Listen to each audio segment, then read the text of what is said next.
वंदे वांछितलाभाय चंद्रार्धकृतशेखरां वृषारूढ़ां शूलधरां शैलपुत्री यशस्विनी। जय माता दी। जय श्री राधे कृष्ण। आप सभी का हमारे YouTube चैनल पे बहुत बहुत स्वागत है। आइए आज सुनते हैं चैत्र नवरात्रि पहले दिन माता शैलपुत्री की कथा। सबसे पहले तो आप सभी भक्तों को चैत्र नवरात्रि की ढेर सारी शुभकामनाएं। आप सभी के जीवन में माता दुर्गा की कृपा से आप सभी को सभी प्रकार के सुख और समृद्धि की प्राप्ति हो। माता आप सभी के इच्छाओं को पूर्ण करे। चैत्र नवरात्रि के दिन से ही 9 वर्ष की शुरुआत भी मानी जाती है। चैत्र नवरात्रि के व्रत में 9 दिनों तक माता के 9 स्वरूपों का पूजन किया जाता है। जो भी सच्ची श्रद्धा के साथ, नियम और निष्ठा के साथ चैत्र नवरात्रि में माता दुर्गा के 9 स्वरूपों का पूजन करते हैं, माता की आराधना करते हैं, व्रत करते हैं, कथा श्रवण करते हैं, दुर्गा सप्तशती का पाठ करते हैं या श्रवण करते हैं, माता इससे अति प्रसन्न होती हैं और अपने भक्तों को मनोवांछित फलों को प्रदान करती हैं। नवरात्रि का व्रत वर्ष में 4 बार मनाया जाता है। 2 गुप्त नवरात्रि के रूप में और 2 प्राकट्य नवरात्रि के रूप में। एक चैत्र माह शुक्ल पक्ष, दूसरा आषाढ़ माह शुक्ल पक्ष, तीसरा आश्विन माह शुक्ल पक्ष और चौथा माघ माह शुक्ल पक्ष। इस व्रत को किया जाता है। यह व्रत बड़ा ही पुण्यदायक और शुभ फलदायी माना गया है। इस व्रत को करने से व्यक्ति के जन्मों के पाप नष्ट हो जाते हैं। जिस भी चीज की कामना हो, अगर सच्ची श्रद्धा के साथ इन नवरात्रि के दौरान माता का पूजन करते हैं, व्रत करते हैं, नियमों का पालन करते हैं, इससे माता अति प्रसन्न होती हैं और अपने भक्तों की सभी इच्छाओं को पूर्ण करती हैं। चैत्र नवरात्रि के विशेष प्रकार से शुभ मुहूर्त, पूजन विधि आदि के बारे में जानकारियां प्राप्ति के लिए या घट स्थापन के बारे में जानकारियां प्राप्ति के लिए आप वीडियो के आइकन में जा करके या डिस्क्रिप्शन में लिंक दिया गया है, उसके माध्यम से आप घट स्थापन शुभ मुहूर्त के बारे में जानकारियां प्राप्त कर सकते हैं।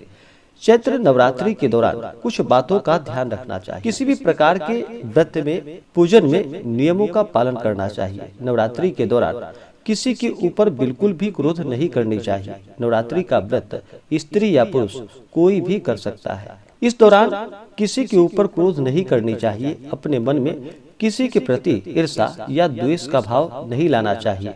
झूठ नहीं बोलनी चाहिए। शुद्ध और सात्विकता का पालन करना चाहिए। तामसिक वस्तुओं का प्रयोग बिल्कुल भी नहीं करना चाहिए। मांस, मदिरा, लहसुन, प्याज आदि का प्रयोग नहीं करना चाहिए।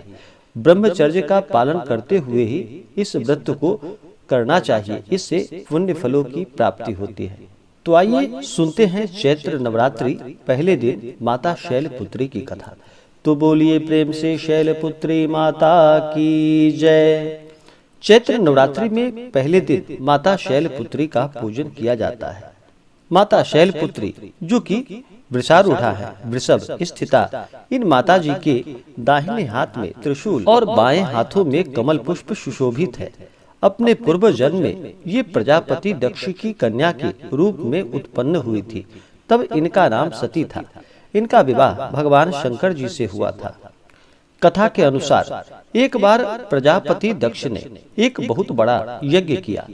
उसमें उन्होंने सारे देवताओं को अपना अपना यज्ञ भाग प्राप्त करने के लिए निमंत्रित किया, किंतु भगवान भोलेनाथ को उन्होंने इस यज्ञ में निमंत्रित नहीं किया। और फिर माता सती ने जब सुना कि उनके पिता एक अत्यंत विशाल यज्ञ और अनुष्ठान कर रहे हैं, तब वहां जाने के लिए उनका मन विकल हो उठा।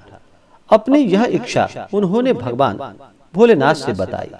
सारी बातों पर विचार करने के बाद भगवान भोलेनाथ ने कहा कि प्रजापति दक्ष किसी कारणवश हमसे रुष्ट है।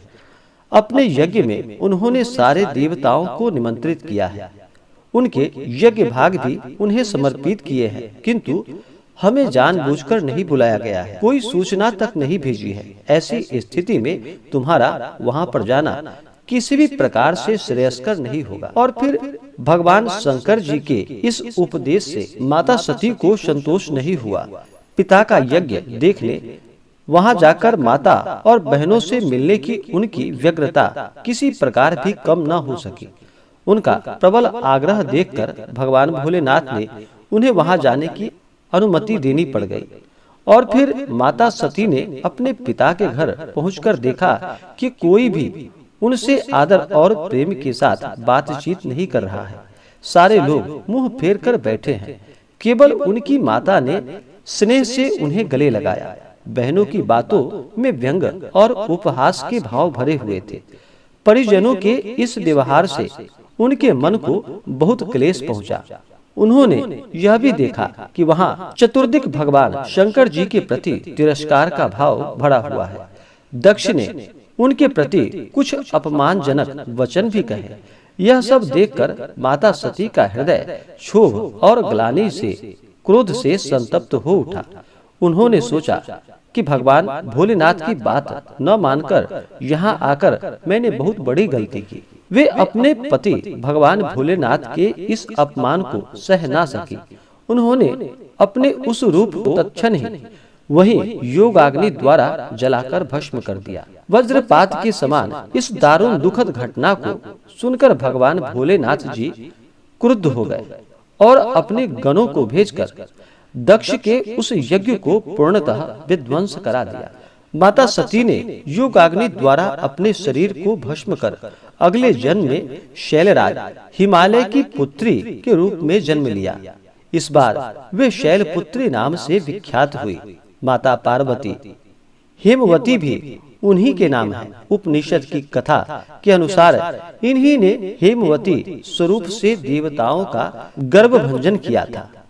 तो बोलिए प्रेम से माता शैलपुत्री की जय। इसी प्रकार से जो भी सच्ची श्रद्धा के साथ माता शैलपुत्री का नवरात्रि के दौरान प्रथम दिन पूजन करते हैं, माता इससे अति प्रसन्न होती हैं और अपने भक्तों को माता आशीर्वाद प्रदान करती हैं। चैत्र नवरात्रि के दौरान माता शैलपुत्री को दूध से बने हुए मिठाई का भोग लगाना चाहिए। दूध से बने हुए वस्तु का ही माता को भोग अति प्रिय है और उन्हें फल आदि का नैवेद्य भोग लगाना चाहिए। इससे माता अति प्रसन्न होती हैं। माता शैलपुत्री को प्रसन्न करने के लिए उनके इन मंत्रों का जप करना चाहिए। मंत्र: ओम या देवी सर्वभूतेषु शैलपुत्री रूपेण संस्थिता नमस्तस्यै नमस्तस्यै नमस्तस्यै नमो नमः। इन मंत्रों का जप करना चाहिए। इससे माता शैलपुत्री प्रसन्न होती हैं। तो आशा करता हूँ कि यह जानकारी आपको अच्छा लगा हो। ऐसे ही ज्ञानवर्धक जानकारियाँ प्राप्त करने के लिए हमारे इस चैनल को लाल बटन दबा करके सब्सक्राइब करें, साथ में बेल आइकन घंटी दबाएं ताकि मेरे वीडियो का नोटिफिकेशन आपके पास सबसे पहले पहुंचे। वीडियो को लाइक और अपने मित्रों तथा दोस्तों के साथ शेयर करें। सुखी रहें और स्वस्थ रहें। जय श्री राधे कृष्ण। धन्यवाद।